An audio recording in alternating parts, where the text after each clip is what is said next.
Now, if a scheduled caste of this community should consider themselves equal to somebody else, it must first of all be in his mind. He must be convinced that he is as good as anybody else. If he starts with the notion that he is part of a kind of an untouchable structure, he is part of a lowly caste structure, then unconsciously he gets into conscience that he is an inferior being. So that should be broken by himself. Okay. For that he needs a lot of collectivism. Collectivism of his own men first of all.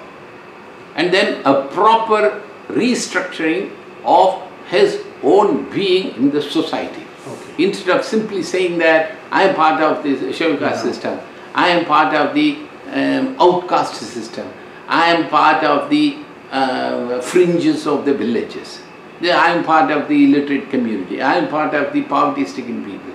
Well, let me come out of this mindset. I have to come out of this mindset. And I should not be expecting the aliens of me, that the casteman, that he will reform himself towards me.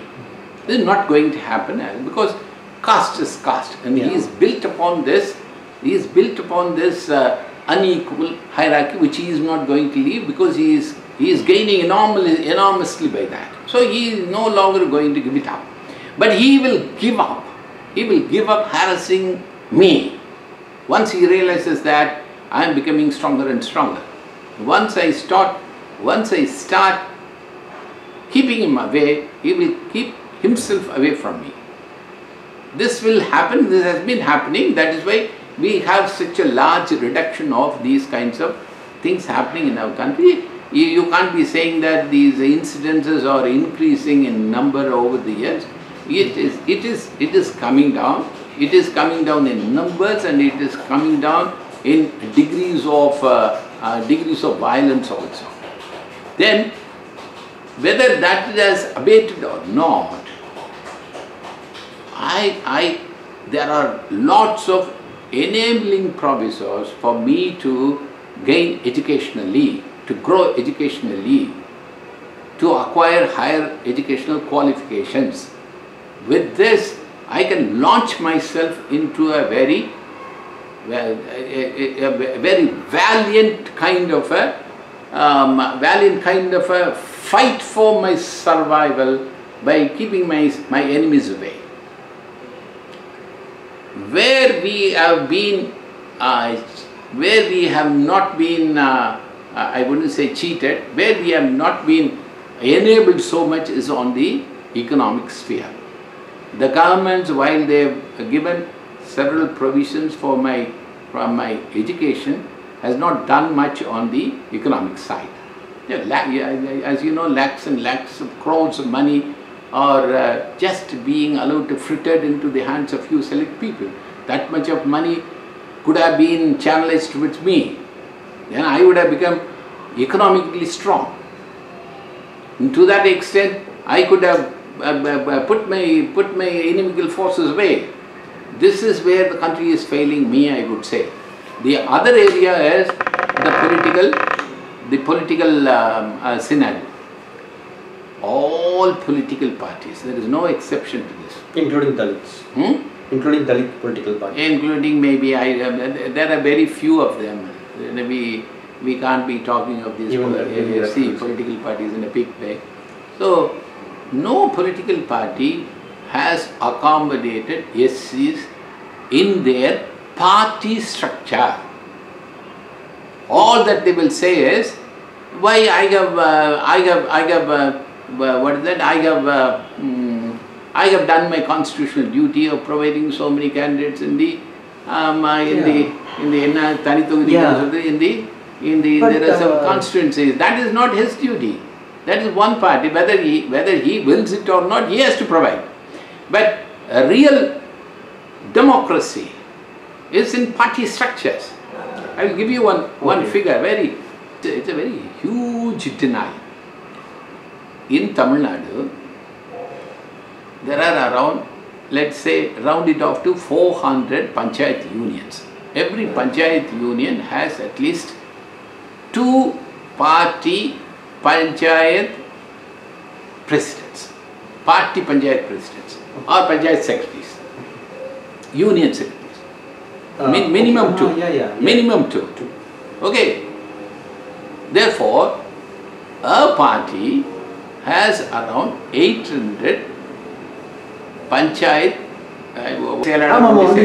party union presidents. It's not the panchayat president I am talking of. Party panchayat president.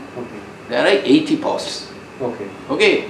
In Tamil Nadu, you can count about 10 national parties. Okay.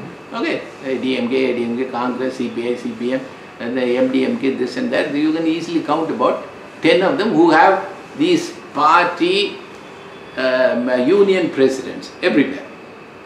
So 800 into 10, 8,000 posts. Of these 8,000 posts, you can easily count the SCs in your single finger tips. 10, 20, not more than that. Are you sure? Yeah, you can count, you can make a count, any party. So this is the... Any party means, even you're talking about the Dalit political party? Or no, that is not? See, where do they have such a huge presence? They have a very little presence here and but there. Okay, it's a different thing. CPM has a state level post, CPM, Tindamani Munani, Untouchability Eradication Front. They may have a separate cell. Okay. They will call it an SC/ST cell. Okay. They will say that I have similarly districts. See, there are 30 districts. Yeah, they have SC. The political districts will be at least 2. There are more districts within a district, revenue district. Okay. So I take it as 2. Therefore 60 districts into 10, 600 district secretary posts, party posts. Out of the 600, you can count just 10, not more than that, of all parties put together. This is the kind of political democracy we have. That is where the political empowerment is not reaching SCs.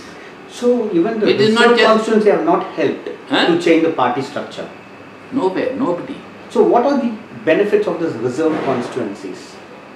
What benefit we had? It will benefit the individual who becomes successful, who becomes an MLA or MP.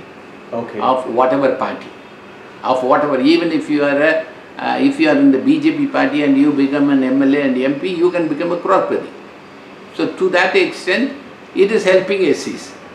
But whether because of that fellow, the SC community is getting anybody, that's it. It all depends upon particular individuals.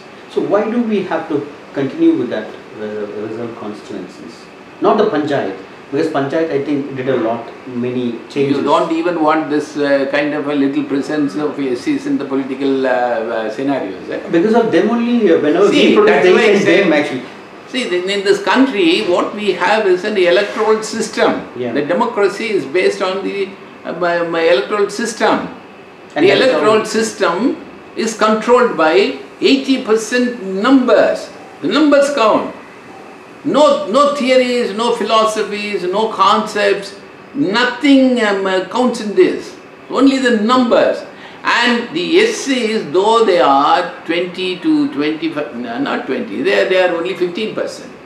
And these 15% also, they don't coexist as a block in any one constituency. Yeah, I understand. The STs could win because Northeast is 100% STs. Therefore, I get about 6 chief ministers, I get 6 governments. I get that many number of MPs, but I can't, independent of anybody else, I can get these seats. But nowhere in India, in any geographical space, you can win a legislature seat with your own strength. So that is why unless this is mandated on them, they won't do that. That they are exhibiting. 70 years they exhibited that. What is mandated they gave? They gave an MLA seat, they gave an MP seat, but they wouldn't give a seat in their own party. If they, who becomes ultimately the party candidate of assembly constituency, parliamentary constituency, who would have enjoyed a tenure of a party post in the past 10 to 20 years. So, this is where I think this will again need some constitutional amendment to ensure that there is also proportionate representation of SCs in party structures. Sir, without that, I don't think SCs will make any bigger impact in the political scenario than what they have achieved till now.